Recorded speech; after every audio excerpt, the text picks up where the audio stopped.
हाय, hello, नमस्कार. तर आज ट्रिपचं सेकंड डे आहे आणि आता आम्ही ब्रेकफास्ट वगैरे करून फ्रेश झालो आणि आता आम्ही निघालो आहोत गणपती बाप्पांच्या दर्शनाला आणि जेवायलासुद्धा. दुपारची वेळ आहे. श्री सुवर्ण गणेश मंदिर इथे आम्ही आलो आहोत दिव्याघरला. तर इथे अजिबात गर्दी नाही आणि ॲक्च्युली मला वाटतं ना संध्याकाळी वगैरे गर्दी असेल भरपूर, म्हणून आम्ही ॲक्च्युली दुपारी आलो म्हणजे शांतपणे छान दर्शन होईल. आणि तिकडे आम्ही बऱ्याच वेळ बसलोसुद्धा. छान वाटलं तिकडे, मन प्रसन्न झालं. त्यामुळे आम्ही तिकडे थांबलो बऱ्याच वेळ. जर हे संध्याकाळी किंवा रात्री आलो असतो ना, मला वाटतं बऱ्यापैकी गर्दी असती. माहिती नाही, मला पूर्ण आयडिया नाही, पण तरी पण आम्ही ठरवलं की दुपारच्या वेळेला आपण जाऊया. आणि मग दुपारी आम्ही तिकडे दर्शन वगैरे घेतलं. आतमध्ये व्हिडिओ करायला अलाउड नसल्यामुळे मी आतमध्ये व्हिडिओ नाही करू शकली. आणि मग आम्ही नंतर जेवलो वगैरे आणि मग घरी आलो. आणि हो, आम्हाला फायनली मोदक मिळाले आणि पेढेसुद्धा. सो गणपती बाप्पांचे जे काही तिकडे आजूबाजूला आहे ना, तर तिकडे मिळतात म्हणजे मोदक. सो नंतर आम्ही आराम केला आणि संध्याकाळी बीचवरसुद्धा गेलो होतो आणि मग इकडे रूमवर आलो आणि तयारी करून परत बघा तुम्हाला दाखवते रात्रीच्या वेळेला बाप्पांचं इकडे जे मंदिर आहे ते किती छान लाईटिंग वगैरे एकदम छान वाटत होतं तिकडे रात्री. आणि मग आम्ही असं जेवायला निघालो. ॲक्च्युली जेवणाचे आमचे असे का वांदे होतात ना, ॲक्च्युली कोकणात आल्यावर आम्ही व्हेजिटेरियन असल्यामुळे ना आमचे जरा वांदे होतात तिकडे जेवणाचे, असा प्रॉब्लेम होतो. पण ठीक आहे.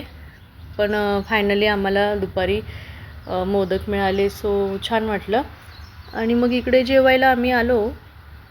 तर तेच जरा इकडे कसं नॉनव्हेज वगैरे जास्त प्रमाणात असतं, व्हेज पण असतं, पण जसं पाहिजे तसं आम्हाला म्हणजे नाही मिळत. सो इकडे आम्ही आलो आणि मग नंतर जेवल्यानंतर घरी आलो.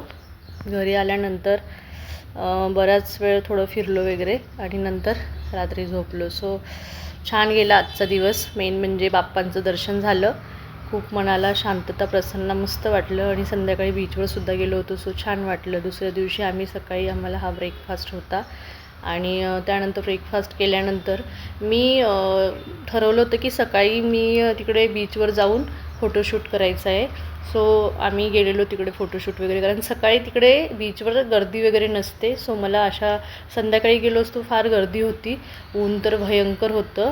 पण म्हटलं चल जाऊ देत, आता जायचं आहे तर पटकन फोटोशूट करूया बीचवर जाऊन. सो हे बघा तुम्हाला दिसत असेल आता आम्ही निघालो आहे चेकआउट करून. आणि हे बघा इथूनच जवळच रूम होती, रिसॉर्ट होतं. आणि हे बघा आता इकडून बीच जवळ पण आता बरंच काही मिळतं,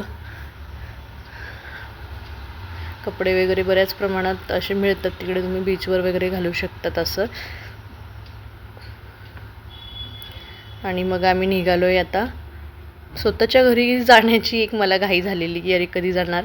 2-3 दिवस मला जास्त असतं, 1 दिवस बाहेर राहायला आवडतं. त्यानंतर दुसऱ्या दिवशी मला घराची आठवण यायला लागते आणि ते माझ्या चेहऱ्यावरनं समजत होतं. हे सगळे मला बोलत होते तुला काय झालं, पण मला ॲक्च्युली घरी जायचं होतं. मला एकच दिवस बरं वाटतं, दुसऱ्या दिवशी स्वतःच्या घरी जायचं असतं. आणि हे बघा बीच इथून दिसतो. इकडच्या साईडला तरी थोडी गर्दी होती, पण ॲक्च्युली आम्ही जिकडे जातो तिकडे एवढी गर्दी नव्हती. आणि सकाळी फोटोशूट करताना तर अजिबात काहीच नव्हतं, फक्त काहीतरी ती पिकनिक एक आलेली बसती, एक थोडी गर्दी होती. आता आम्ही निघालो आहे आणि आता आम्ही खूप वर्षानंतर आलो आहे ॲक्च्युली इकडे ह्या साईडला दिव्याघरला वगैरे. सो आम्हाला म्हणजे जेव्हा आधी यायचो तेव्हा असं ड्रेस वगैरे असं काही अवेलेबल नसायचे तिकडे, कपडे वगैरे. सो आता बीचच्या आजूबाजूला भरपूर कपडे अवेलेबल असतात. सो बरेच लोक तिकडे दिसत होते आम्हाला घेताना वगैरे. सो हे बघा इकडे मुलांची खेळणी वगैरे भरपूर आता म्हणजे खूप बदल झाला आहे, कारण बऱ्याच वर्षानंतर आम्ही 7-8 वर्षानंतर दिव्याघरला आलो आहे. नॉर्मली तिकडे गणपतीपुळे वगैरे ह्याच साईडला आम्ही जात होतो, पण इकडे आता बऱ्याच वर्षांनी आलो. हे बघा तिकडचं दिव्याघर हे जे आहे हे बघा सगळं दिसतंय तुम्हाला, घरं वगैरे. तर आता आम्ही निघालो आहे घरी जाण्यासाठी. जाताना आम्ही बरंच काही तिकडे घेत गेलो. रस्त्याने वगैरे असतात बघा फणस, आंबे, करवंद, त्यानंतर जांभूळ. आम्ही असं बरंच घेत गेलो घरी जाताना घेत गेलो.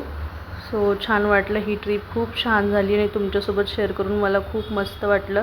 सो घरी येताना आम्ही जेवलो. तर छान झाली आमची ट्रिप. असेच तुम्ही पण ट्रिपचा प्लॅन करा. लाईक करा, शेअर करा, सबस्क्राईब करा. बाय. पुढच्या व्हिडिओला भेटूया. लई दिसाचा हट्ट माझा पूर्वा, ओ तुमच्या सोनीला कोकण दाखवा. लई दिसाचा हट्ट माझा पूर्वा, ओ